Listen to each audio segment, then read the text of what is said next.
You talking to the Cajun Squirrel Dog vest wearing, Garmin Alpha wearing, tree stealing, world champion, son of a gun. Son of a Hey, gun. Jody Moreland. Never stop, I'll get it if I want it.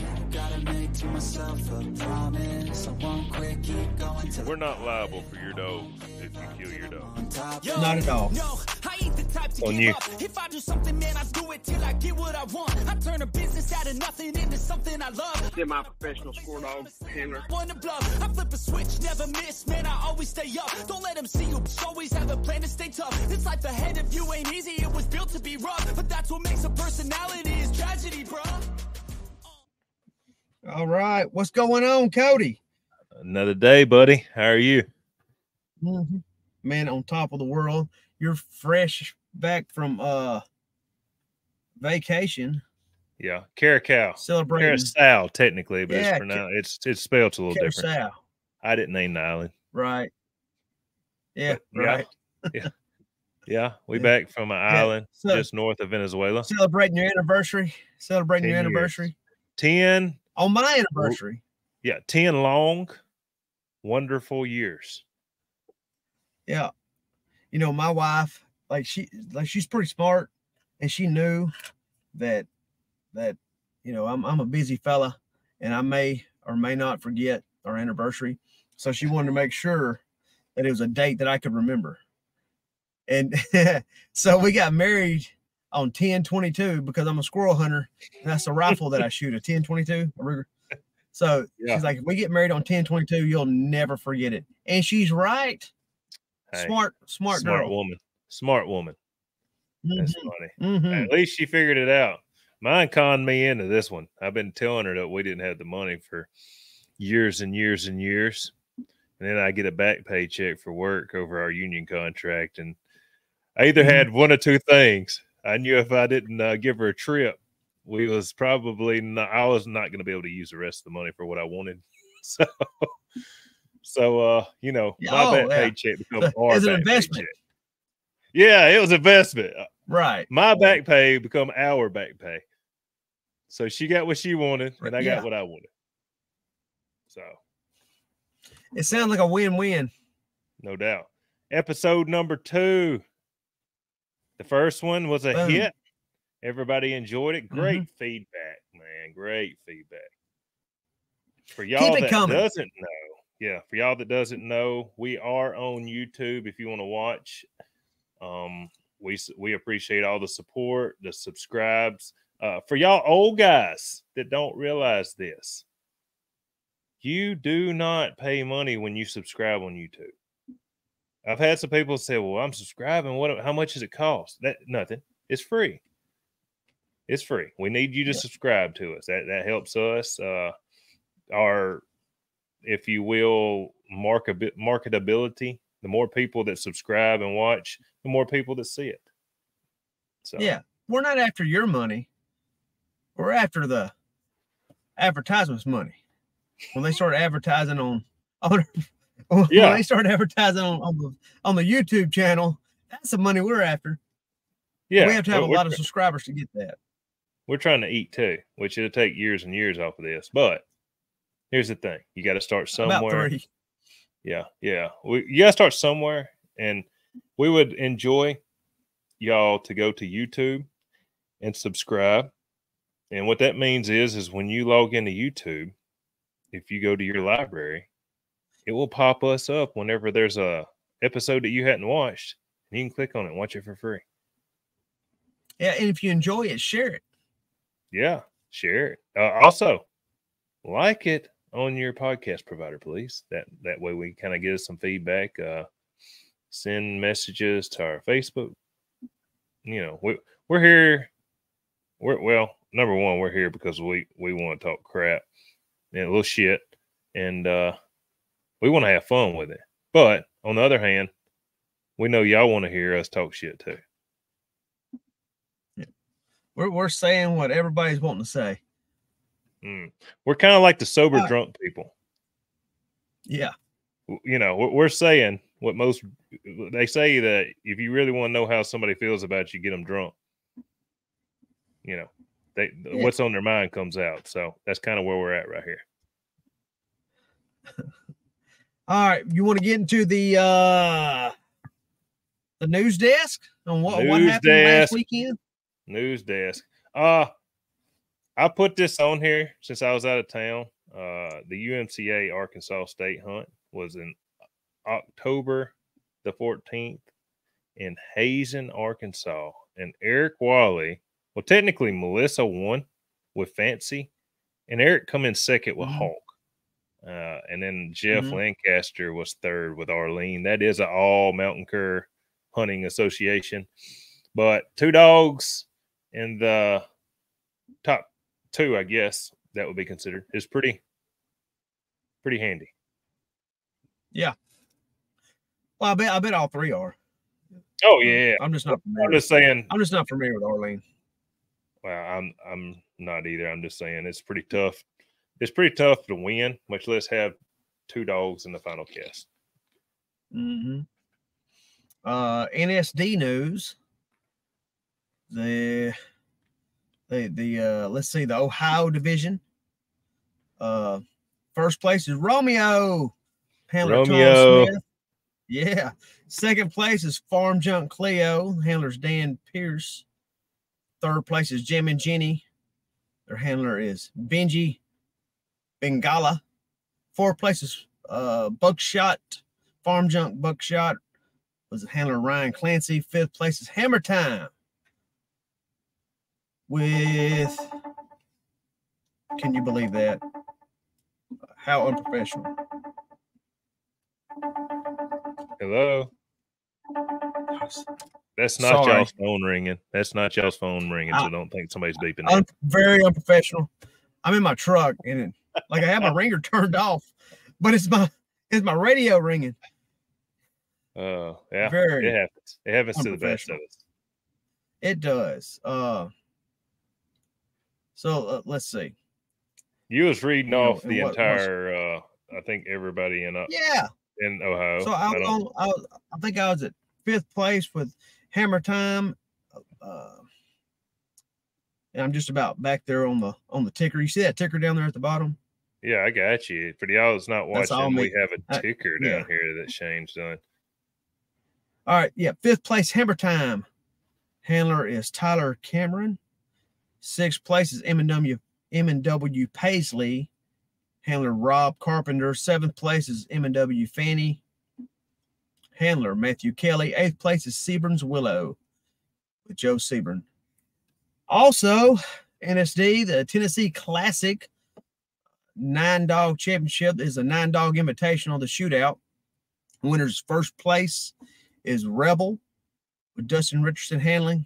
Second place is M&W Liz with Bo Butler handling. Third place is Clinch River Alley with Jeff Smith.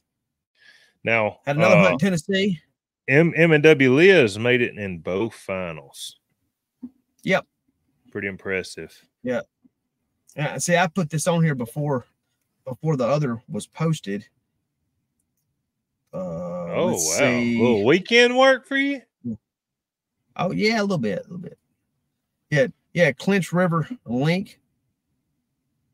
Braxton Smith. Yep. You got Possum Holler Rebel. Be Dustin Richardson. Oh, Rebel and Liz both second. Made it. Yep, yeah, they come second, and M&W Liz come in third with Bo Butler as the handler. I will say this: I've not been there, but dude, the Tennessee $300 invitationals, both the 9-dog and the 18-dog, look spectacular. And I ain't gonna lie, I thought, looking at their banner, I said, these guys are just putting any outdoor hunting dog company's name on their banner. Till I saw their price. You didn't think they were actual? Yeah, you didn't think they were actual sponsors. That sounds like something we would do. It's just pumping it up. We're going to be sponsored by every single body out here. But yeah, I believe I counted on their banner. 30 different sponsors.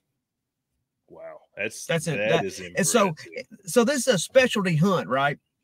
Mm-hmm. Kind of like a a single breed hunt. It's a specialty hunt. These guys done their due diligence. If you're wondering how to promote a hunt, I'd call Tim Tipton and get those guys on the horn and ask, what did y'all do? And mimic exactly what they did. It's impressive to try to build your hunt up. Yeah. I mean, it took them a while too. I think they've been working on it for a year.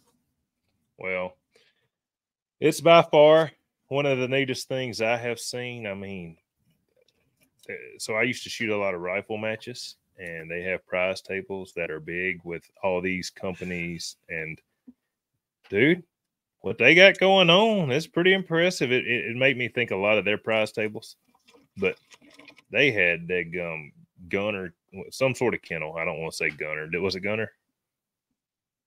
Yeah. I want to say I saw gunner kennels and dog trucks. About a $700 single bay kennel. Yeah. I mean, it's impressive, man, and that makes it worth going to. You know. Hey, I think they had Garmin and Dogtra. I think they had Garmin and Dogtra as sponsors. So here's the deal. Why does one dog food company get to and one tracking device, and why not have every one of them contribute into these hunts instead of just, you know what, this dog food paid us a little bit of chump change, and now they're the spokesperson for whatever hunting dog organization. It's probably a timeline. So, like, when did they become a sponsor? Like, did they become people a that sponsor buy at the beginning? 7 or 8. Yeah. And now, they still have exclusive rights. Yeah. Oh my God. My work is killing me. That's my boss calling. He doesn't watch, so it doesn't matter. So he's not a hunting dog man? Oh no, he is. I just haven't told him I was doing a podcast on the clock. Yeah.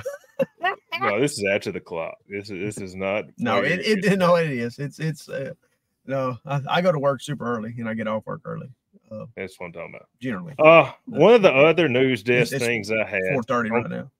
On top of the Tennessee hunts, which was very impressive. I'm not trying to skate by them. Those, man, that was extremely impressive. But the PKC, which is Professional Kennel Club, for y'all that don't know, this is a coon hunting organization, which, unless you've been living under a rock, you know this. But they had a senior world hunt. Now, this just started this year, I believe. But the winner was Carl Weed with Wipeout Z. Now, do you know much about Wipeout Z? I do not. I've just heard his name come up on podcast, and by all accounts, he's a super dog. So Dustin Weed, which is Carl Weed's son, is, and I'm going to say this, the winningest handler ever in coon hunting as far as money goes. And his dad just won with this very nice Wipeout Z dog, which everybody has heard. If you've in the coon hunting world, you've heard of him. But the Carl Weed is Dustin Weed's dad, and he won with 225 plus points in the final cast. Yeah.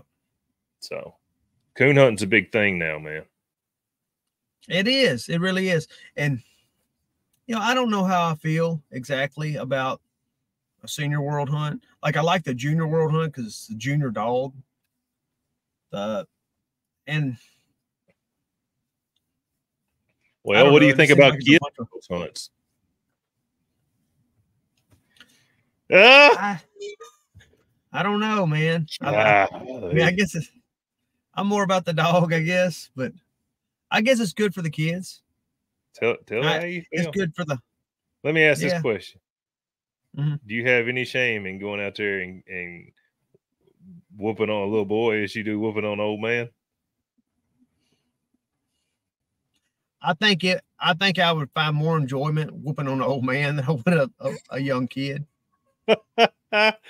Oh, well, I guess you know what? I may have a little bit different perspective. I may have a little bit different perspective now because I really didn't take in consideration the youth world hunt. You know what? When you're old as hell, I hope they do away with these kind of hunts, and you have to walk out there with the 20-year-olds. So that's kind of where I see is like, if you're too old to go, why don't you hire somebody to handle your dogs? But I kind of see you're going to be old one day, and you're going to be saying, when I was 20, y'all couldn't keep up with me, sonny. Well, I feel like with like the modern technology and my healthy lifestyle, I'm probably going to live to be 120, maybe 25, 125. Y'all be riding segways through the woods, won't you? Maybe. Hoverboards. Hell, if Hobbs let you score a tree with a drone or something by then. But hunting mechanical dogs, bionic dogs. Hey, we're gonna get to say back in the day you actually had to train your dog. But anyway, I programmed this one. All plus, no minus. Gambles mostly. That's what I'm trying to. Yeah, that's what I'm trying to program mine. Gambles mostly, all plus, no minus. Yeah. If I can come out of here with 200 plus and 700 circle, I feel like I got a good shot. So, talk about the NSF. Let's see what else. Oh, there's another hunt. There was another hunt in Tennessee. It was the National Fast Breeders. Used to be the National Fast Breeders. It's the National Sporting Vice now. They had it in same place they had the Joey Poston, somewhere over there with Heath Denny. And let's see, Pissed Off Pig come away with first place. And so I had this on the ticker. I can read it on that. But the ticker is it's a ticking. So let's see. Let me scroll down here and find it. Pissed Off Pig. All right, first. Pissed Off Pig. Handler, Ken Nisley won first place. High Oak Juice. Andy Curley is the handler. That was second place. And McCarson Smoking Sage come in third place. I'm not sure where everybody else fell in there. I think it was 8 dogs at this hunt. Pig beat like I said, I got this. Pig beat. He beat Diesel first round. Diesel first round. Yep, I think it was. I'm trying to think now. I think it might have been a 2-dog cast. You know what? Heads up. Yeah, I'm pretty sure it was a 2-dog cast. Wow. Yeah. I heard that. Wade said he looked good on Facebook, so Wade gave so him they're props. Yeah, they're probably. I'm trying to think how many. They're probably pretty close to 50-50. Wow. I know that's the second time that Pigs beat Diesel. They probably, off the top of my head, they've met 5 times. I think Diesel's won 3. One of those was like a shootout, like a 9-dog shootout. I think 2 of those was in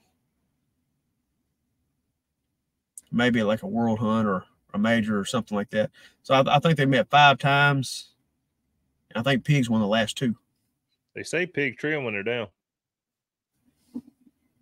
Pigs, I've seen him look really good. I've seen Diesel look really good too. Have you seen either of them look bad? But yeah. I haven't seen Diesel look bad too many times. I've seen Pig look bad a couple. Well, when I hunted against him, he looked great. Mine looked like a shit eater. So what you're saying is you see him look bad, but yours looks like a shit eater too sometimes. Mine look the day I hunted against him. I hunted against him one time with my Traveler dog, and Traveler did not look good. I'll say this: every time I talk think mine pig up, tree, like mine 3 makes me look terrible. Oh man, I was looking forward to it too, and it didn't turn out my way. But all right, well, we actually have y'all a guest that's coming on here shortly, and we was going to go over. Have you sent him I hadn't seen him one yet. Have we you was going sent to cover him the training question and the Facebook Okay. question before we let him come on. Okay, all right, yeah. So the training question of the week: how often to take a puppy to the woods before they start treeing? So a dog that you're trying to get to tree, do you take them 5 days a week, 7 days a week, 1 day a week? I mean, some people say they get burnt out. Some people say they don't. I mean, in my mind, so like a lot of short spells. Right. So like burn out. So you can carry them 7 days a week, and you always want to leave. And whenever you leave, you want them wanting more. Mm-hmm. So if you stay so long that they get bored with it and they're not excited to be out there, and you can tell by their posture, they're not hunting, they're tired or whatever, and then you leave, well, you left them like you stayed out there too long. Just like with a child, if you're going to practice hitting off a tee, so you're gonna work on your swing. You're hitting off a tee, and you stay out there for 2 hours, or they're gonna get tired of it. Like you take a 6-year-old boy and leave him on a tee for 2 hours, that's way too long. Same way with a pup. You carry them as much as you can, but make it short and make it fun. I feel like the 30-minute mark for me is about right. Hey, it might be 10 minutes. It might be 15 minutes. Like every day is different. The dog I'm hunting right now, the 30, and we're not treeing yet. He moves around good. He checking trees. Yeah. We're trying. But the 30-minute mark seems to be the mark where we leave. You know what? And how old's that dog? 9 months old. Yeah. So if he was 3 months old, you probably wouldn't be hunting quite as long as what you are now. Oh, I wouldn't take him as often either. I mean, I'm taking him multiple times a week. You know, in my mind, if a dog's 3 months old, which my dog started treeing at 3 months old, my other dog late 3, early 4 months old. But I mean, I'd take him here and there once a week, twice a week to let him learn the woods. I didn't expect him to tree. He just started treeing. So I was like, you know what? Let's keep going. But I was just giving exposure to the woods, how to cross a creek, how to walk through the grass, whatever, you know. But that's just my opinion. I mean, and guess what? If y'all don't like my opinion, you can get your own podcast. That's right. Or, hey, you can come on ours and talk shit if you want to. Or you can come on ours, but guess what? We get to talk shit back. So yeah, that's right. All right. Anything else you want on the training question of the week? Pretty much it as far as that's it. Yeah, just don't burn them out. Make it fun. Yeah. Too long is a bad thing, especially if you get aggravated. If they don't leave your feet, I mean, all the whooping in the world's normally not going to make them leave. So there ain't no sense in beating on the dog. I don't like whooping dogs. Yeah. But I do, and I have. I did yesterday, and well, but it hardly ever gets the result that I'm looking for. It always normally goes in the opposite direction. I try to quit before that happens. Yeah. So, all right. Pop us up that Facebook question of the week. You got it there where you can pop it up for the people that's watching? I believe I do. Let's see. I can get it if you need me to.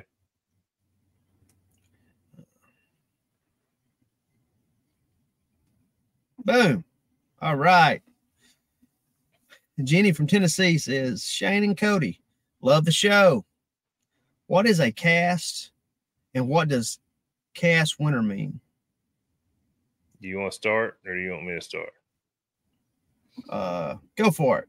So a cast is when we take 2 to 3 dogs. In squirrel hunting, it's 3 dogs unless there's an odd number of dogs at the hunt. And then you need to have a 2-dog cast to make it work. But anyways, and in coon hunting, it's 4-dog casts.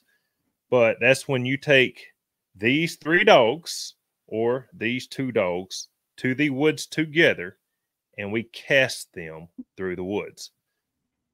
That is what a cast is when you have this group of dogs that you take to the woods together to hunt against each other.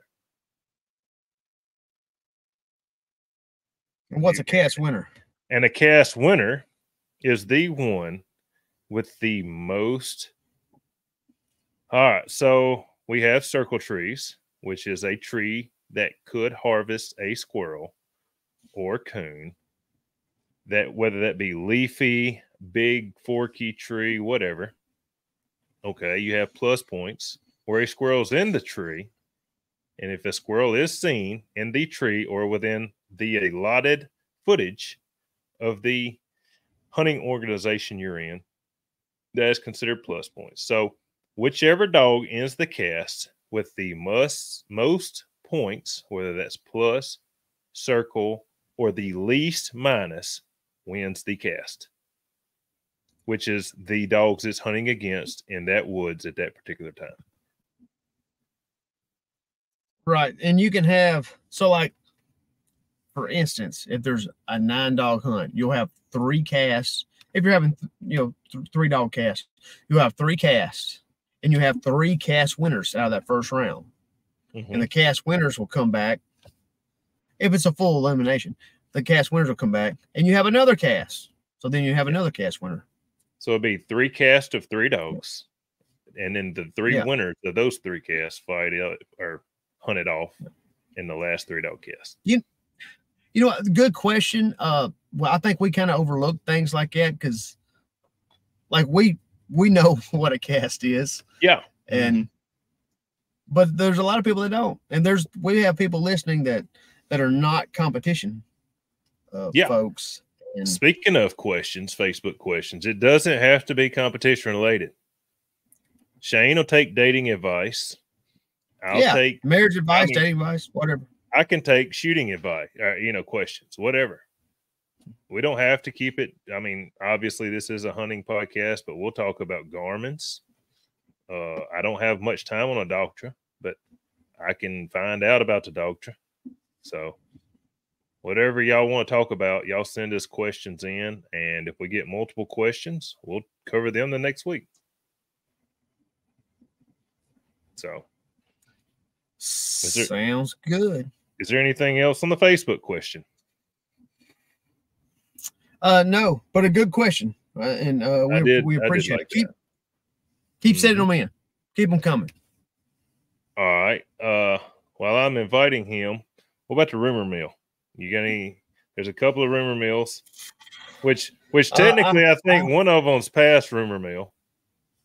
Oh, well, so it was a rumor mill, but I think it's been posted now. But John Saunders Boone dog, that spectacular looking tree and cur. He's red and white. I think he's jamming bow bred, but oh my gosh, he is a gorgeous, gorgeous dog. He'll be in Mississippi, probably at a hunt close to you, Cody. I hate Jonathan that John sent him to the wolves like that, but we finna try him out. We got a bunch of dogs. There's a bunch of dogs, a bunch of handlers, and here's the thing: if you're not a good handler, you don't last long around here. So we only have about 29 hunts in Mississippi this year. Yeah, Jonathan White is a great handler. So yes, matter of fact, he won the Mississippi Dog of the Year last year, right? He won the state race. Yeah. With Dirty Dancer. Yeah. I get to hunt with a lot. My buddy Michael Harlow owns her, and y'all owned her before that. Well, I never owned her. I just discovered her. Like, she had never been in a squirrel hunt until I got her. But and I only hunted her for 3 days and put her in a hunt. And got reserve at the Texas state hunt. Won like $830 or something like that. I heard yeah. that. Then turn around, something Pretty that good. got rid of her, huh? Yeah. Paul sold her, and they done really good with her last year. And Harlow is killing it with her this year. Harlow is absolutely killing it, man. Now that being said, I don't know how much he's winning Hound of the Year by, because it still shows that he's at like 315 points with her on the app. I think he's up closer to 800 points on Dog of the Year, but we wouldn't know. But I'm curious to see whenever the points. He's a one. Yeah. Oh, I get it. He's a one-man show, but I'm curious to see when the points get updated exactly what, because Harlow's hitting the roads. But you know what? That's part of the mystery. Well, that's part of the mystery. The only thing I feel bad for is there's some poor soul out there that says, man, it ain't but 315 points leading Hound of the Year right now. I can probably go and compete. Uh-oh. Yeah. Look at the man of the hour right here. Oh, the infamous. What's up, guys? What are you doing, buddy? What's up, Zack Everhart? I'm out here live in the field. I just got back from hunting. Live in the field. Can you what hear us good? Today? Do what? Go ahead, Shane. Say again, Cody. I said, can you hear us good, Zach? Yeah, I got you pretty good. All right. Good. What dog you hunt today? Raylan. Make them pay Ray. Make them pay Ray. Pay Ray. Yeah. What you think about what we got going on here, Zach? I like it. I think it's pretty cool, pretty neat. I like all these podcasts, interviews, like the Hunting Dog Public Podcast, Joy. I'm pretty much a weekly listener at some point to most of them. Well, This is the one for you, though. This is the one where we get down and dirty. Oh, yeah. Huh? You like it? Yeah. So we got several things that we're talking about today, and we're gonna let you talk about it, how much or how little you want to talk. Yeah. Hey, but, we're in the midst of the rumor mill. Well, good. We're in the midst of the rumor mill right now. So it's not a rumor anymore, but John Saunders Ozark Boone is heading to Mississippi. Jonathan White's gonna be handling that Boone dog. Are you familiar with Boone? Just what I see on Facebook. I'm familiar with that line of dogs. He's a good looking dog. Yeah, he's sharp. Short pair of dogs he's got. Yeah, to me, Boone is the best looking tree and cur maybe on the planet. Right. But he's a good looking dude for sure. Yeah. I'm gonna start giving mine creatine before he looks like it. You swole. Get them muscles built. Hey, he can win a bench show. I'll say this, Clifton. You better be glad he ain't registered as no daggum cur dog, because them bench show contests be wrapped up. Yeah. Mason Bush bought Coon Hunting University. That was a rumor that has just been it's not a rumor now, it's fact. But Mason Bush bought Coon Hunting University. Another podcast. Do you listen to him? Right. I listen to him a lot. I love that thing. Do you listen to him, Zach? I do. I listen to, like I said, I listen to most of them. I don't know. What's the most recent one the guys have been doing? The Treed Up. That one. The Coon Hunting University, the Joy, and of course the Hunting Dog Public Podcast, you know. Shane, what's that one that your buddy and them do with the Feist dogs? The ATFA guys. No, that's a UTF or whatever. Oh. The UKC stuff with that's it. Yeah, that's it. Yeah. You listen to Kennel Confidential? Yeah, that's it. I knew you knew the name of it. I've never listened to it. I actually listened to it. I mean, it passes the time. Is it good? Well, is it any good? So here's the deal. I've never had any past dealings with him, so yeah, I mean, it was good to me. I guess some people have bad blood and some people don't. Well, that's irrelevant to if it's a good podcast or not. Whether you like the host or don't like the host, they can still put out a good product. Yeah, that's true. That's true. So what else? Is there any more rumors?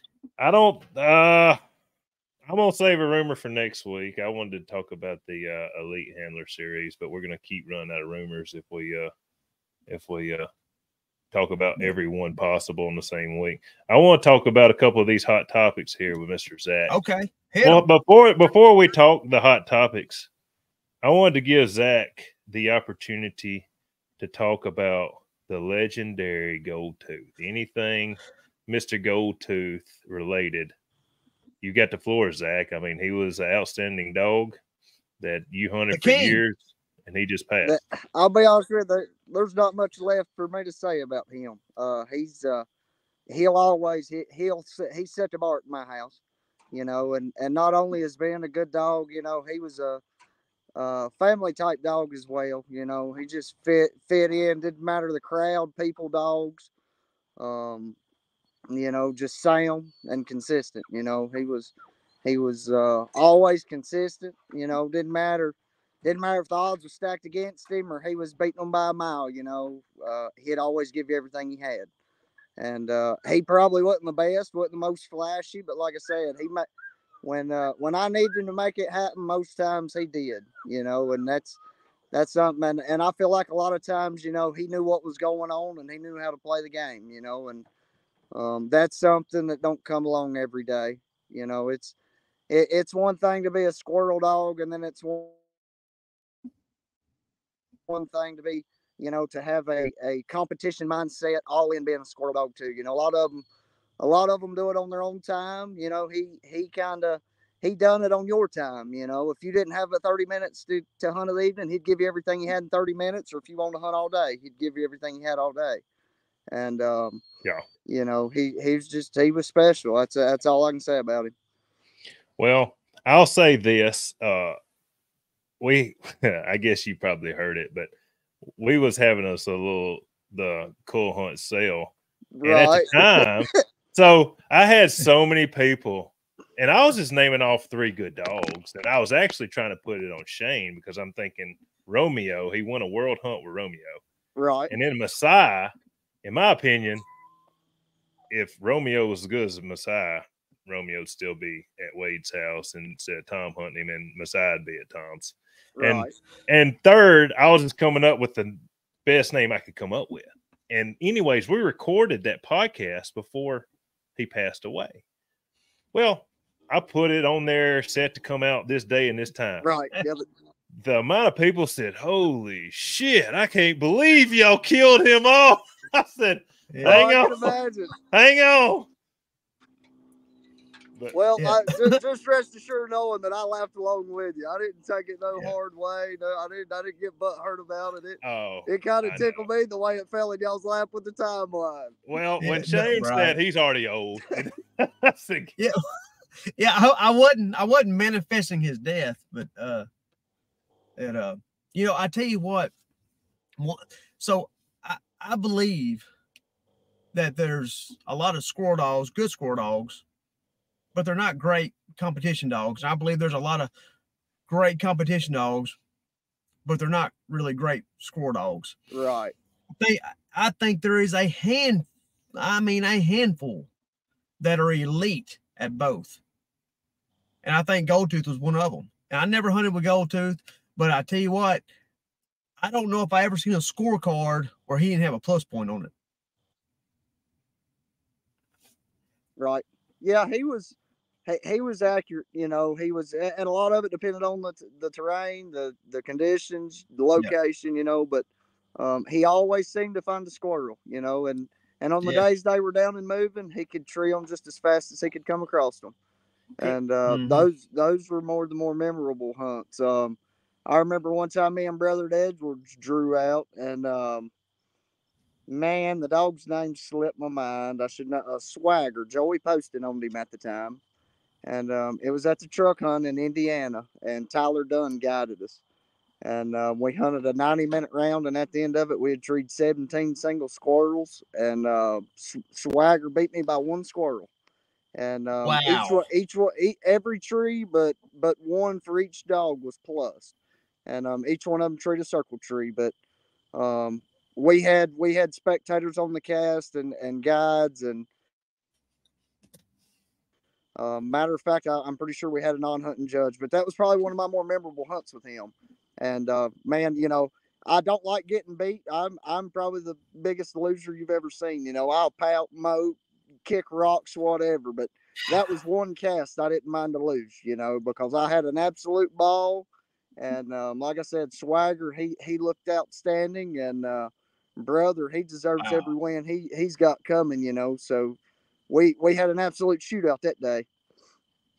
Well, wow. Yeah. Did he have that ability to know we're here to make trees if the squirrels aren't down, or he had a switch about him. I could hunt him all day, and we could go hunt the morning and tree squirrels, and bad weather could set in and winds set into blowing, and squirrels just shut down, and he had a switch that I could flip, and he could make wood, and I mean make you believe he had it every time, every 100 yards. Wow. And then Wow. but he was kind of the type, when I got him in that mood, he was we called it tree mode. When I got him in tree mode, he was in that mode until I loaded him back in the box and took him out the next round. But he had the ability. And there's been times to where I'd be up one or two squirrels and have a pretty good lead, and I just felt like I would burn the time out by just letting him get treed, and I would flip that switch in a cast, and it was nothing. I done nothing illegal. I didn't do anything that the rules didn't allow. Yeah. It was a motion you could put him through, and he knew instantly. And I don't know who to give the credit for giving him that, but when I first got him, I got in a couple bad deals with him to where I just needed him to make a tree, and it's like he couldn't do it, and I called the only one I knew to call about him, and that was Isaac Peavyhouse. And after about an hour conversation, we had that problem solved. Awesome. Wow. Yeah, that's pretty cool. So how many world titles to go? I'd like to have another one that had that ability. Yeah, no joke. A lot of them are NC, National Current Face Breeders Association. A lot of people recognize it. A lot of people don't. We did. I feel like any world hunt that a man wins has some prestige with it. And if you count all those, and OMCBA World as a junior, he had won 6 total. And I personally won the WTDA Little World Hunt with him, and made it to the top 6 to several of them. And then last year I placed him second in the UKC World. So he had been into several finals, that's for sure. Well, I listened to a podcast with Merle Seeley, and he said that Goldtooth was his best competition dog he'd ever had. Right. And said he actually said that he wished he hadn't got rid of him. Right. Well, I'll be honest with y'all. I get on there and blow a lot of smoke. I'm spoiled to this. None of this is paid for out of my pocket. It was a blessing for me and Marty Munns to cross paths, and after Goldtooth, we was looking. It wasn't no secret. We were looking, and every time that I found a dog or heard about a dog, it would be through or kind of a distant conversation with, or somebody had with Merle Seeley. And matter of fact, the one I've got in the box right here, that's Merle Seeley. He had talked about that dog a whole lot, and we beat the doors down over that dog for a year. I drove them guys crazy. I know I did, but it just happened to work out. We was able to get him bought, and like I said, Merle, if I was in the market today to look for a competition squirrel dog, Merle would be the man that I called. That would be my first phone call. And I would go from there, whether he had it or he knew about it. Yeah. Well, that's pretty cool. Mm-hmm. We might have to get Merle on here. Let him talk about squirrel dogs. Yeah, Merle, he's a good guy, full of stories, and he's been around a ton of good dogs, that's for sure. Yes, sir. Yes, sir. All right. Well, we got a couple of hot topic we want to talk about, and actually a couple of them just so happened you tagged us in one or two of them, and I was trying to make y'all's job a little easier. Well, you know what? We appreciate that. We appreciate that, and also that. And if we could get I didn't say this earlier. So the South Carolina Division III hunt, I was for the NSD. I tried and tried and tried to find the placements. They took a picture of the 3 dogs out in the woods, but I personally didn't never see a name tagged of who won or anything else. So if the hunt directors could send it, we might could talk about their hunts, you know. Right. But if the hunt directors could send us some results maybe to the page, and if y'all see something going on that we might want to discuss, a little quick tag, we might could brush over it on the podcast.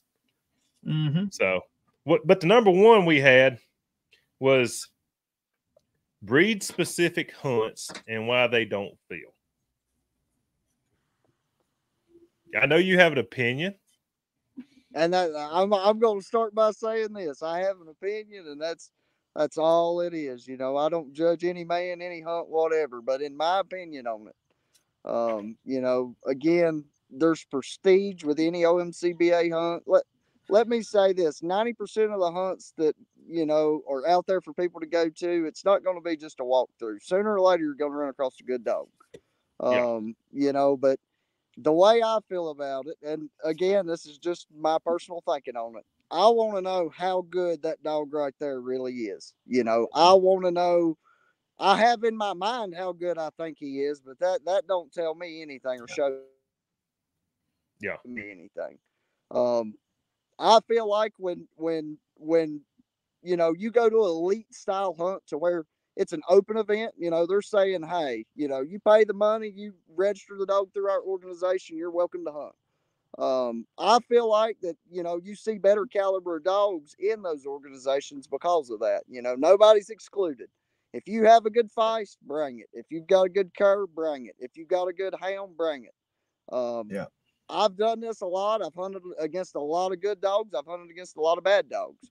You know, I've got beat by dogs that, you know, 9 out of 10 hunts, they never would have beat me. And then the tables have been turned. But I just feel like when you make it for a specific group, you know, you're only going to know how good you are amongst that group, you know, and then a lot of those guys, you know, they feel like if they can compete against that group that they've reached the pinnacle. Well, you know, in the competition world, that's not it. I want to see how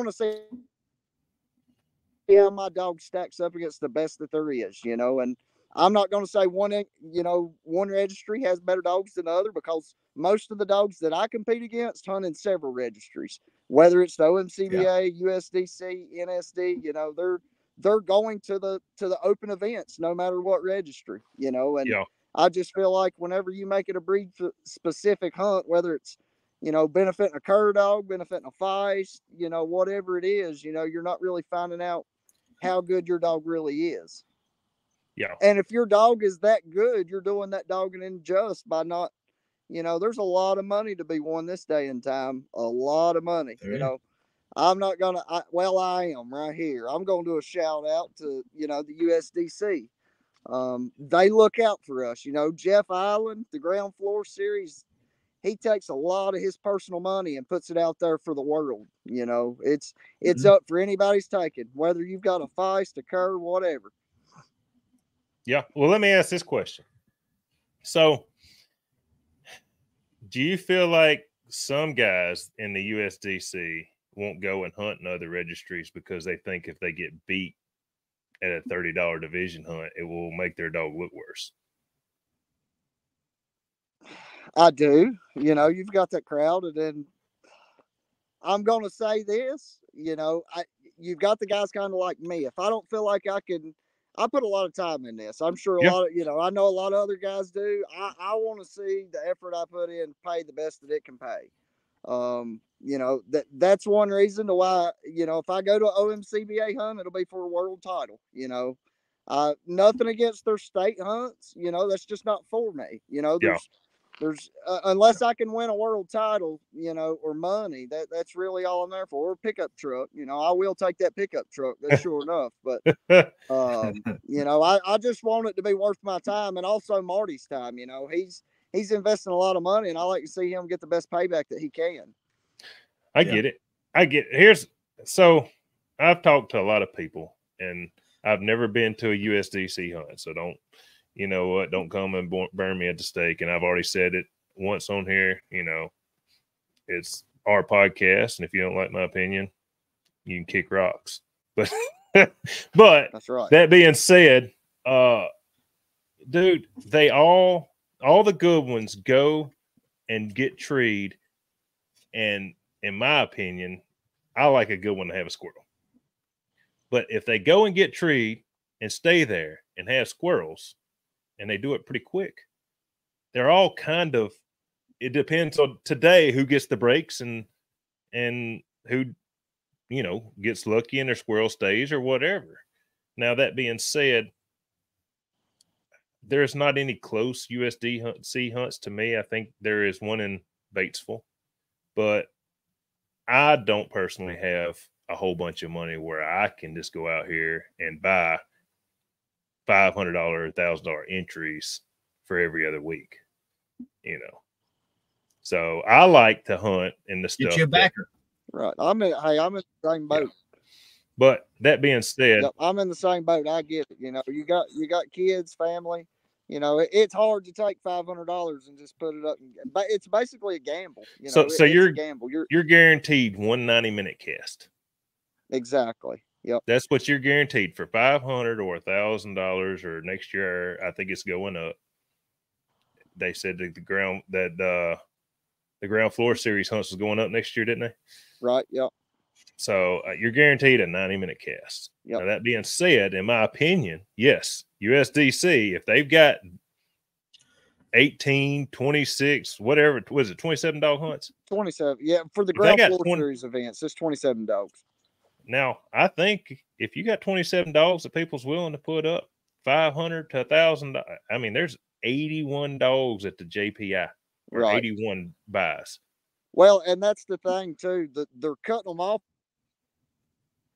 at 27 to where, you know, I feel like that the hunts could have 35, 40 dogs at all of them. You know, I understand the logistics behind it. I understand that, you know, to take on those kind of dogs, what kind of pressure that it would put on the hosting club. Oh, it'd be tough. But it's growing. It's growing leaps and bounds every year. You know, I remember when you'd go to, I don't even think they have it anymore, but they had the Clash for Cash in Union, South Carolina. And it was an NSD event. And for a while, it was probably one of the best hunts going as far as the way it was ran and the location. And, you know, you could go down there and win $4,000 or $5,000 in a matter of 1 or 2 days. And I remember when that was huge money for squirrel hunts. And now, I mean, I think they give well over $100,000 away last year in USDC alone. Yeah. Oh, yeah. Now, that being said, I don't understand, and I guess I get it. You can't hunt every mountain cur in the LMC, so you just have to have LMC dogs. But if there's 20-something dogs at every OMCBA hunt, I don't know why there ain't that many people with LMC dogs trying to hunt these LMC hunts, because to be honest, you could be a LMC world champion, and I don't believe there's that many dogs showing up to them, or, you know, state champion or LMC dog of the year or whatever. Like, right. You could probably hunt 3 hunts, and if you've done good in 3 of them, you could be dog of the year. Oh yeah. Well, and I don't know where it is for y'all, but I'm just speaking for myself where I live. I guess I'm what you'd call centrally located amongst most of the hunts. Yeah. I could probably. Oh, no. Here he is. He's back. Hey. Okay. We lost you for a second. Yeah, it switched screens on me. I don't know what happened. But anyhow, I'm pretty much centrally located to where I can hit a hunt, you know, within an hour or two every weekend. And, you know, I just think a lot of times there's more hunts available on one Saturday, you know, than there's more participants for, you know, because, you know, they'll have, I'm just speaking for here in North Carolina. There's been Saturdays where there's been 3 separate organizations to hold a hunt on the same day. And I feel like, you know, that hurts the attendance for all the events, no matter what it is. And in that situation, it was the case to where the guys went to the closest one for them, you know, and it wasn't necessarily the best one. It was just the most convenient. For sure. Right. You know, I do. And a lot of people, what a lot of people don't understand, they compare coon hunting and squirrel hunting. I get it. I coon hunted just as hard as I squirrel hunted for years up until I had kids. But, you know, the window to hold coon hunts is all year. You know, we're trying to cram all these squirrel hunts in from basically the end of September to the 1st of March.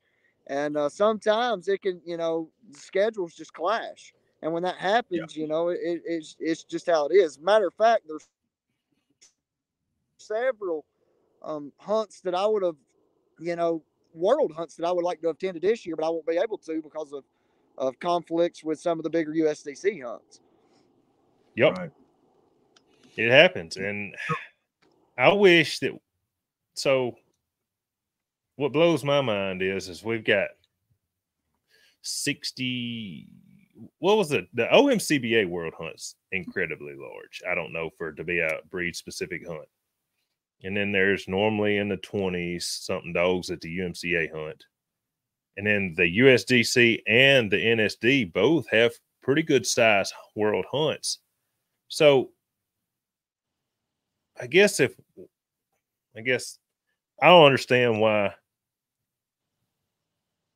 people want to be loyal to one brand or the other, I guess. And I understand the USDC guys say that why would I turn my dog loose for $30? Right.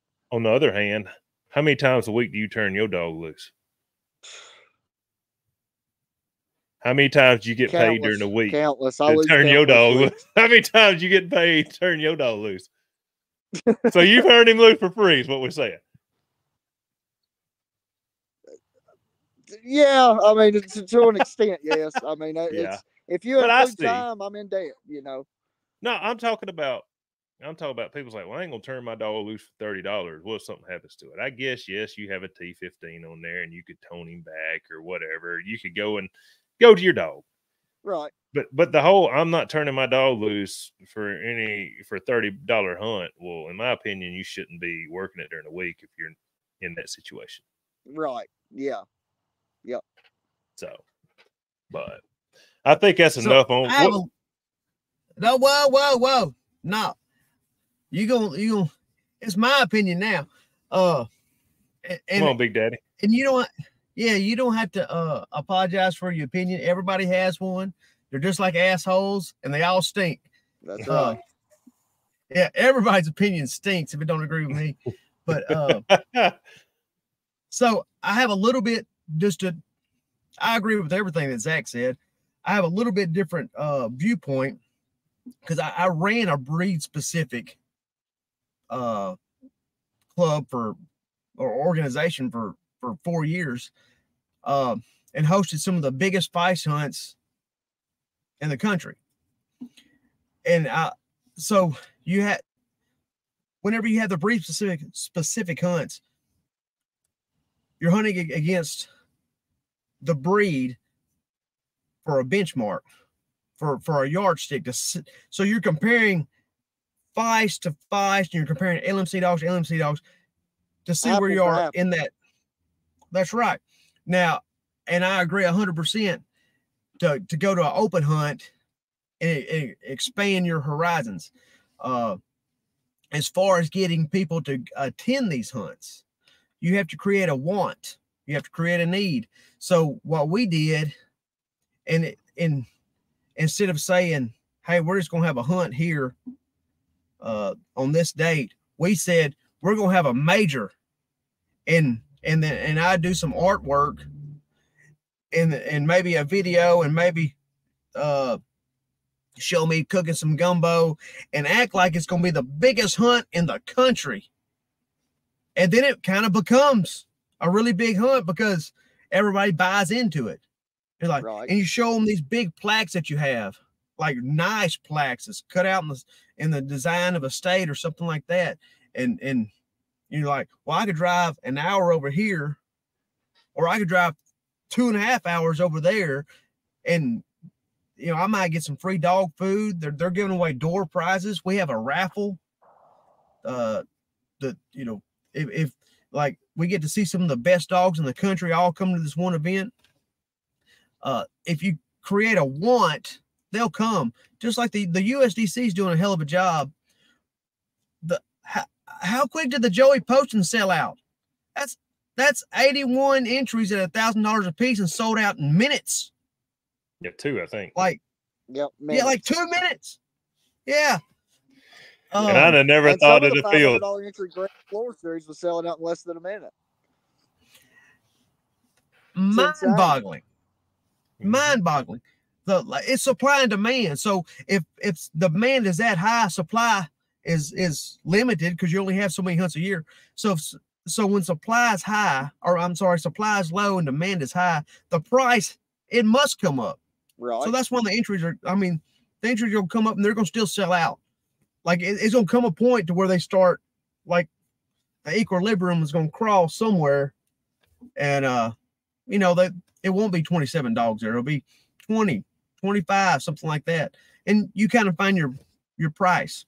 If I was trying to pump up some events, whether it be a breed event or just an invitational or whatever, I just mimic what everybody else is doing that's hosting the best hunts.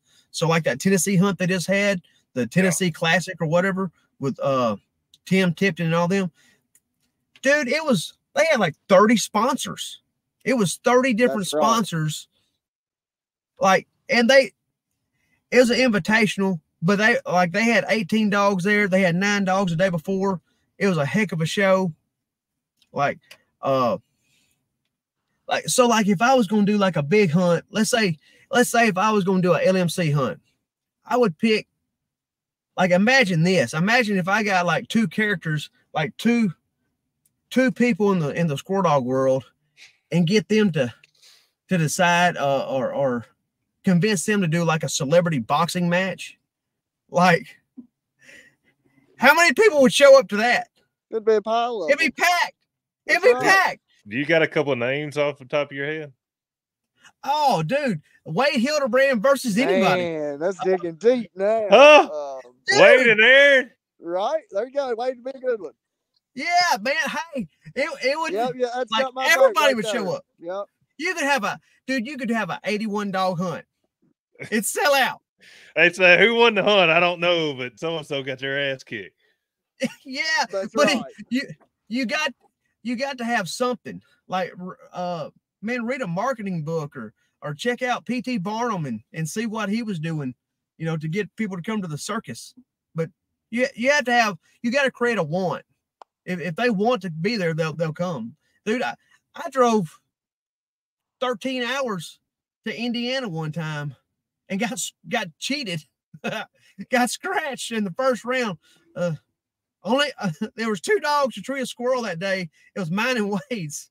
We was on separate casts. But anyway, if you create a want, people will go. You just got to create a want. I like it. Yeah. I'm done on that. That's what piece. You're saying in a nutshell is marketing. Market your hunts better. Get more people. You can have the best salesman in the world, but if he don't have anybody to sales to, he can't close the deal. Marketing is where it's at. I promise you, who can market it? Plussed Up Podcast. That's right. Yeah. And the Hunting Dog Public. But yeah. But this one right here, there ain't no telling what you'll see on this one. There'll be some people that see it for sure. This is the one the world was waiting on. Yeah, this is the one where if you don't like it, there's gonna be people saying, "Did you see what they said?" Hey, it's a shame this didn't come around a couple summers ago, Oh yeah. Yeah. Well, I don't know that the technology was there for it a couple of summers ago. The world probably wasn't ready for it neither. So, yeah. So, what's another hot topic, Cody? The hot topic was a technically it was a post. If it wouldn't have been for you, I wouldn't have seen it because I'm not friends with the person that wrote the post. But let's just cover. Oh, I am. Rodney's a good dude, man. Let's cover. He's probably still on my friends list. I shouldn't say that. I have a bunch of people. He's super cool. If I don't have 10 mutual friends, I normally don't accept friends. Anyways, so it said pleasure hunters posting pictures of their dogs that are proud of them. Why does for the pleasure hunters posting pictures of their dogs and their pictures of their tailgates? Why do competition guys think they must get on there and say, bring it to a competition to see where it stands? That's kind of whatever suits the man that's feeding the dog deal. That's where I stand on it. I'm not really going to go out and kill a tailgate fool. I don't even know if I got a dog that could kill a tailgate fool, but like I said, I don't know the reason behind it. I would guess, bring him and show the world's all I know. Well, I guess that's where that mindset comes from. But I've seen a lot of good dogs that could fill a tailgate, and they wasn't the best competition dogs, So yeah, it's all in how a man measures the dog that he's feeding. If you're happy with your dog going and making one tree and you can kill that one squirrel and go home and cook it and eat it for supper, hey, more power to you. If you want to eat, breathe, and just be consumed with squirrel hunting and go hit every hunt there is, I'm kind of that guy, and that'd probably be my next riding partner. But it's just all in what a man prefers. They're buying the dog food. Dog food's high dollar these days, so you dang sure better be liking the dog that you're feeding it to. For sure. Yeah. Shane, would you like to post a comment on that or not? So, man, I don't know. Like I guess I've evolved as a hunter because I've been the guy that posted tailgate pictures of, 30 squirrels and 40 squirrels. We killed 86 one morning. We entered matter of fact, we've never lost a kill hunt competition. We entered one and killed 86 one morning. It was 3 dogs and we separated, but we killed 86. I think second place it got like 30 or something. And there's like, they cheated. Like we had a preacher on our team. But so I know about killing squirrels, and at one time, the more squirrels that were falling, the better time I was having. And I absolutely loved it.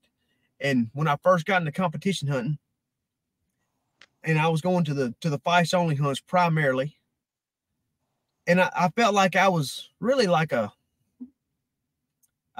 the ambassador of Mullins Fice or whatever. Like I was taking up for him. And I don't know if you know it, but you still are. Well, not. Man, I've got more tree and curves. I got Mullins Fice now, but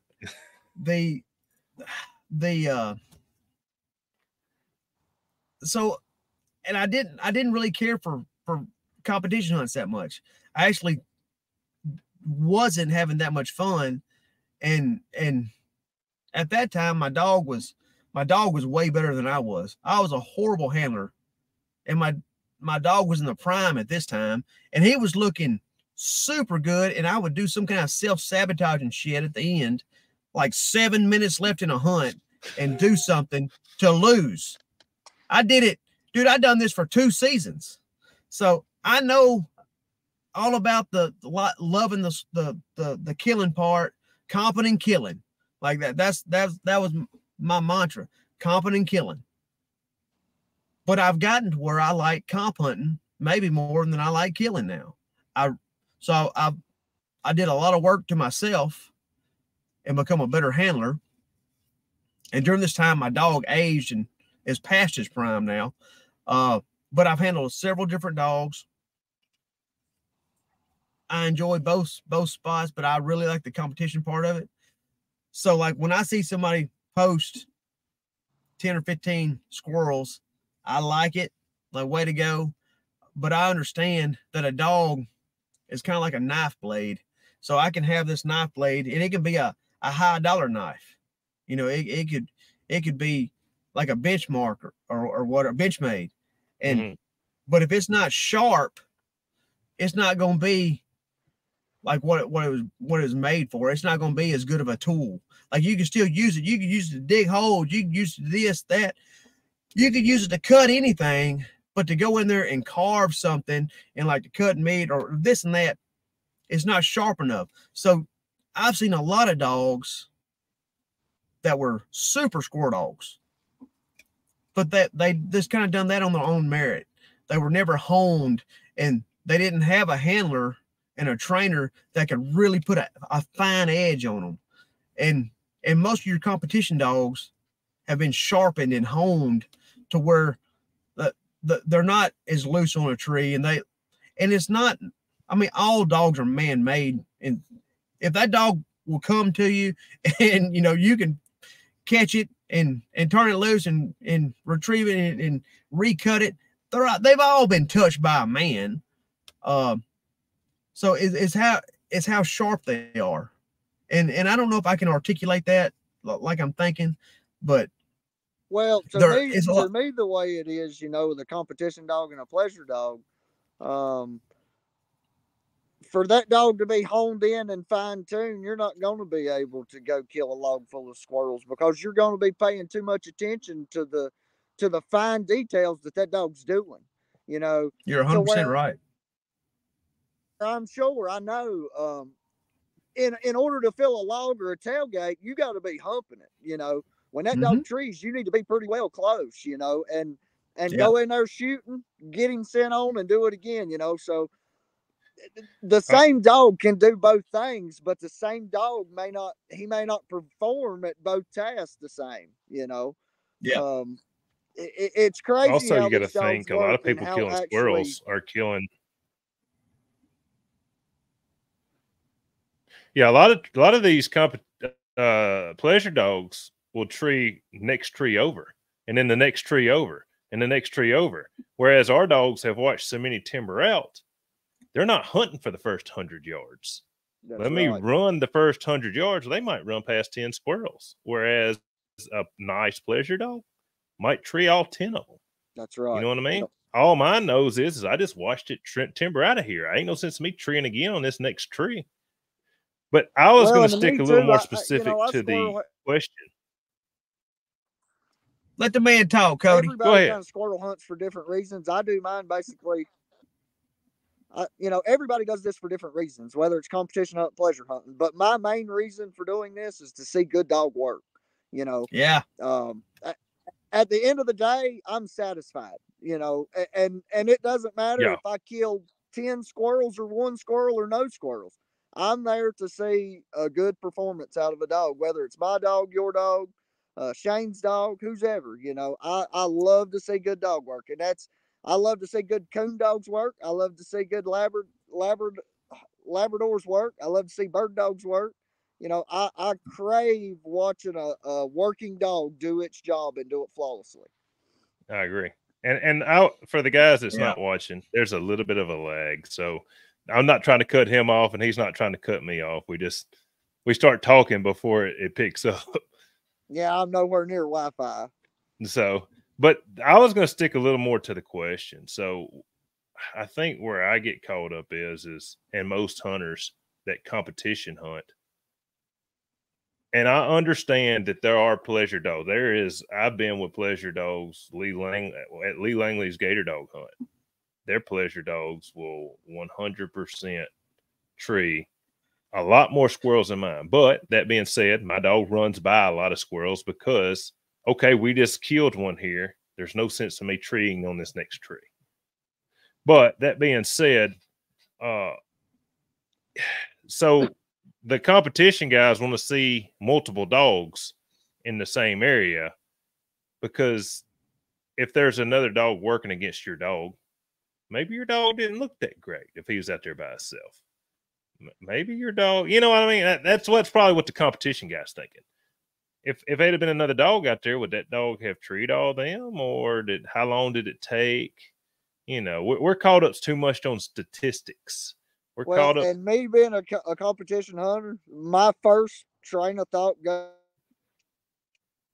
to how many of those squirrels was actually killed over a dog's head.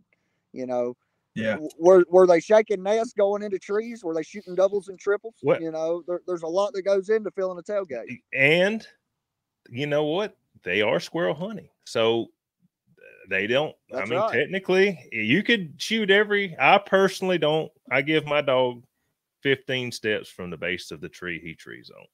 If I can't, that's generally or 60 footish. I can't remember. Hell, whatever hunting I'm hunting at the time is what I generally try to do. If I can't find one within them steps, I don't shoot it. Some people don't shoot it unless it's in the tree above the dog's head. You don't shoot them anyway. If I'm killing, I'm in the steps of and this is not training a comp dog either. If I'm killing, I'm in the step like that, just like, you know, like my steps in the NSD, and I don't really go any further over that. But if there's 3 squirrels in that tree that he treed on, I kill all 3 because I don't know which one he treed. I'm killing all 4 of them. Yeah, I might shoot a woodpecker out the top. You keep on. But that's when I'm killing. Yeah. And my kill hunts are way less now than what they used to be. I go on about maybe 3 a year now. We're used to, it was every weekend. Hell, we went for 5 years where we killed over 1,000 squirrels a year. That's insane. Well, and the reason we don't is 90% of my hunting is private land, and it's not for lack of squirrel population. It's the fact that land's getting sold daily by the tracks, you know, just daily. Yeah. And I feel like, you know, every squirrel I kill, that's one less time I'm going to, you know, be able to tree that squirrel. That's one less plus point. You're right. You know, we've got a good population. Don't get me wrong. We have nothing close to what y'all got down there. You know, there's squirrels to be treed, but they're not that thick, you know. So and again, that's just the way I do it. I seen you squirrel hunt on video one time. Who, Zack? Yep. Well, technically both of y'all. Oh yeah. Yeah, Brian Perry had a guy that had a big deer lease down eastern North Carolina, and he invited us down. And it just so happened his son had kind of a little YouTube podcast deal, little hunting show, and he filmed us. And hey, I'm glad he did now, you know, because you got footage. Hey, that's always memories I get to look back on. So it was pretty cool experience. That's right. That's pretty neat. Do you remember the name of it? Put you on the spot. Their title on or their page on YouTube is the professional or the average professional sportsman. Average professional sportsman. Yep. Look it up. Now it was Gold Tooth, and who else was the other dog? Brian Perry's world champion Slick Dog. We had those 2. And a matter of fact, he brought along his little sniper pup that day too. He was 7 months old. And we ended up killing 2 singles to the pup that day too. But there you are. Switched again. Yeah. So, well, Zack, we got one last thing for you to talk about, and this is the most anticipated one. And then we're gonna let you go so we can wrap it up. So, do you want to? We got a hunt sale. And I'm going to put this out there in case any animal activists are listening. Theoretically cool. Well, coil does not mean kill. Like coil means to remove. Our coil is to move away. Yeah. We're going to castrate him and put him behind the barn, and that's going to be it. Okay. Yeah. That's right. We'll go with that. Yeah. Yeah. We're not going to ever hunt him. Just feed him. You want to keep this in the OBX dogs? Yes, I do. Okay. Oh Lord! Oh, and they're all living.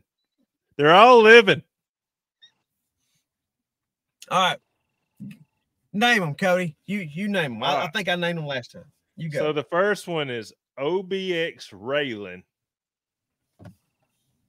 The second one is OBX Bird D, or is it T? It's Birdie. I think it's Birdie. Like a bird. Burr. With a U. Burr. And OBX Django. So we got Raylan, Birdie, and Django. Okay. Yeah. I'm just going. And I want to know why. I'm going to keep Raylan. Because I got something to prove to the world with Raylan. So we're going to keep Raylan. Okay. Oh man. I'm probably going to sell Birdie just for the fact that that's JPI winning female. So I feel like, man ought to might breed her to Raylan in the future and sell those pups. And I guess that leaves the Django to go behind the barn. Dang. I just knew you was going to put Birdie behind the barn. We should have come up with another female. I like the way he thinks, though. Yeah. No, I like the way he thinks. He's thinking about the future, about making more pups. Like I like. Hey, you don't go nowhere staying in the past. You always got to be thinking ahead. That's right. I'm right there with you. I heard that. So we got Birdie because she's the all-time winningest USDC female. No, she's not that. We got to give that to Jade-O-Matic. Yeah. Okay. Well, she's Birdie's one that JPI. Yeah. Oh, okay. Hey, we just make shit up. Like don't quote any of the facts that we say. We just make stuff up. Hey, we don't want to give I know what he's saying. Roger too much more to brag about. We can't say she's all the time. His head will swell up so big it won't fit in that Jeep. I was trying to get you to call her. Who, Birdie? Yeah. No, she's got too much value for that. But hey, Zack's smart. Zack's a thinking man. I thought I was. Hell, I should have put Gold Tooth in his prime in there. No, that's hands down. If Gold Tooth's in that mix, if Raylan's not in the mix and Gold Tooth's in the mix, I'm gonna keep Tooth. But out of those two, I'm probably gonna keep one of the other. So if you put them both together, I don't know what's going to happen. Well, I was partially correct in that. So Birdie is a female, and she has won money in the USDC. Yep. Now she is all-time. She's in the top 10 of the all-time winning dogs.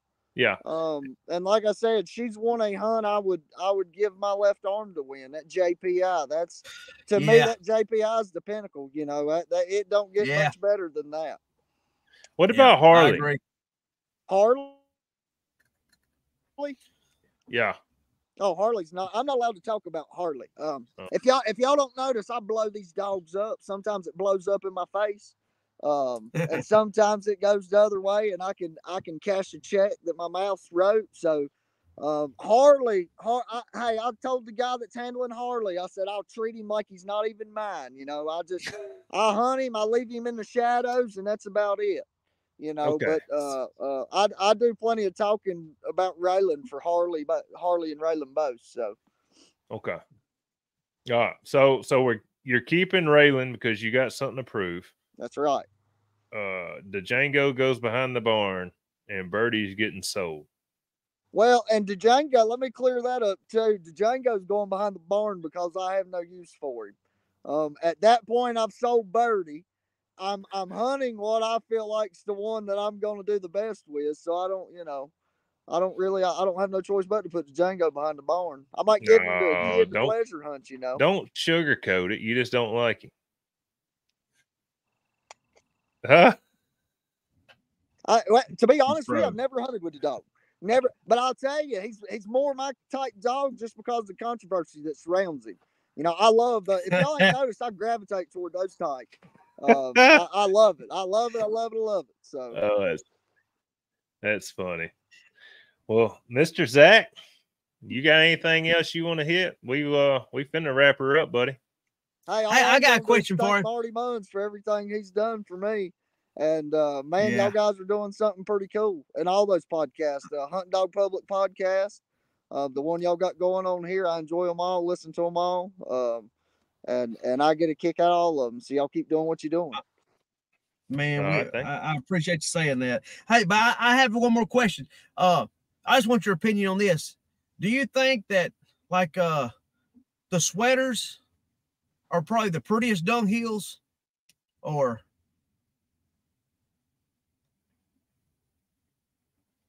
do you think there's a prettier dung heel that other than a sweater?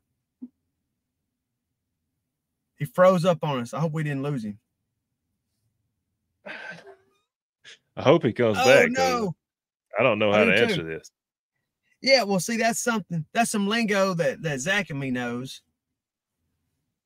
A sweater is some game fowl. Zack raises game fowl. I said a while ago, Ronnie fights chickens. He don't fight chickens. He raises. There he is. Hey, did you hear my question? The last I heard is about some dung hill sweaters. Hey, if you ever seen any dung hill sweaters, you ain't coming to my house. Yeah, I was want to know: are the sweaters the prettiest dung heels of dung heels? Are they the prettiest? I got some awful pretty sorry whites too. So that's all in what a man prefers. Hey, your sweaters are beautiful. You post some pretty pictures. So what got you into racing game fowl?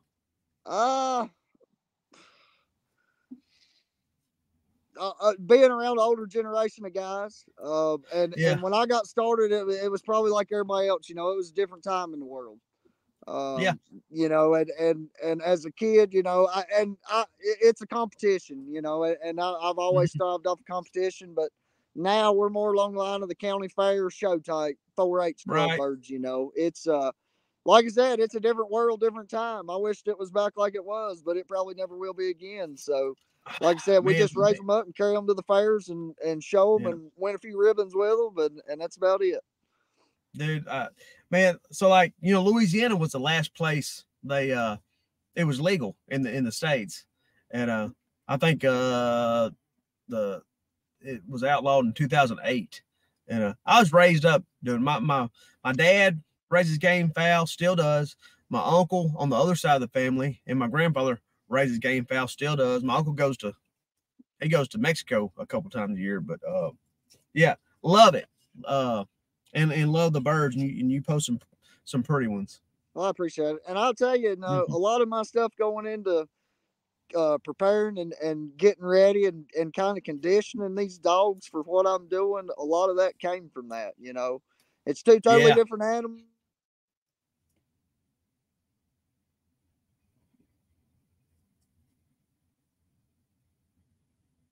Hello. We lost him. He'll be back on though. And yeah, I could talk to him like for hours on birds. And it's something that I was raised doing, and have a love for. Like I love them, you know. Yeah. But well, let's anyway. Let's get to some of these upcoming hunts. Yeah, see you, Zack. Bye, Zack. Enjoyed it, buddy. Yeah, appreciate you. If you don't mind, I get the hell out of here. But yeah, I'm texting right now. Upcoming events. So October 28th, 2023, $100 USDC blue ribbon in Kentucky. There is 5 NSD hunts on October the 28th. Arkansas Division 1, Mississippi Division 2, North Carolina Division 4, Ohio Division 4, and West Virginia Division 1. And I didn't know it, but I got to looking. UMCA has a Mississippi State hunt in Grenada, Mississippi. The coon hunt is Friday night, 10/27. Squirrel hunt Saturday, 10/28. They do have prizes. So that's the hunts that I saw. Yeah, go ahead. That's the ones coming up. Yeah, that's this coming up this weekend. We'll post the next ones the next weekend. Now, I didn't see any national sporting feist. If there's, I don't have a way to look. There's the big one. Oh, okay. You don't have a way to look it up. I looked on the. How'd you look up? I was gonna say WTDA and all the other stuff. I don't know how to do that. Oh, there's not a sporting. Well, you mentioned NSL. Yes, there is. It's 11-4. I'm looking at it right now. Is it 11-4? Yeah, but yeah. That's not this weekend. Not this weekend. Yeah, don't be coming to me. But. Yeah. It's next weekend, but it's a good one. Mr. Danny's hosting it. It is in Donovan, Missouri. Danny Williams is hosting it. That's 2 weeks from now. Get your fights ready, boys. It'll be a good one. Yeah, get the pocket rockets ready. You can check it out on the NSD events page through the app. If you go to the NSF events, click on that, and that'll give you all the details on how to attend this event. It'll be a good one. They cook some really good food from the Bradley County, or it's not Bradley County. I think it's just the Bradley fire station, and those ladies there do a great job. They cook some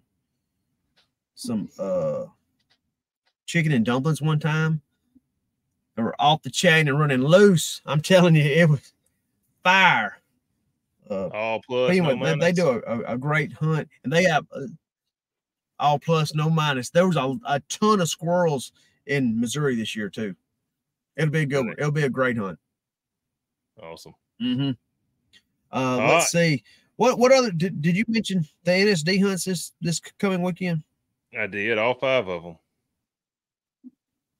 Okay, the Arkansas, the Mississippi, the North Carolina, the Ohio, and the West Virginia. Yes, sir. And the $100 USDC blue ribbon hunt in Kentucky. Now, like I said, if some of y'all hunt directors from the other organizations I'm not familiar with, I'm not against posting your stuff. I just don't know how to find it. Coon hunts, whatever. Contact us, Plussed Up Podcast. Yeah, hit us up on Facebook. Let us know. You let us know. We'll spew it, whether it's right or wrong. You know, if it's incorrect information, we'll still say it. Most of the time, we start off mostly true. It's mostly truthful. Final quotes, notes, or quotes. I got a quote this week. What you got? Man, so that's something new. That's something new on me. You had a quote last week. You had a quote. Yeah, by the height, not the dog. Don't by the height, by the dog. Yeah. No, by the dog, don't by the height. Don't by the height, by the dog. That's what tomato. Yeah. Same words, different order. Okay. Well, see us out with your famous quote. All right. Let's see what you got. Final quote of the week: 80% of success is showing up. So that's one for you. Yeah, I agree. You're not going to be successful if you're not going to show up. You cannot win a world hunt if you don't attend it. You have to go. 100%. You can't win the lottery if you don't play. Yeah.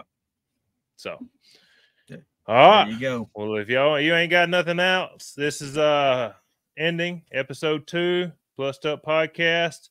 Y'all check us out. Send us your questions, emails, plussedup@gmail.com, Facebook, Plussed Up. Like, subscribe. See y'all next Thursday. Yep. Go to YouTube, share our videos with everybody, including your mama. And if she likes them, tell her to send them to your daddy. So, peace out. See.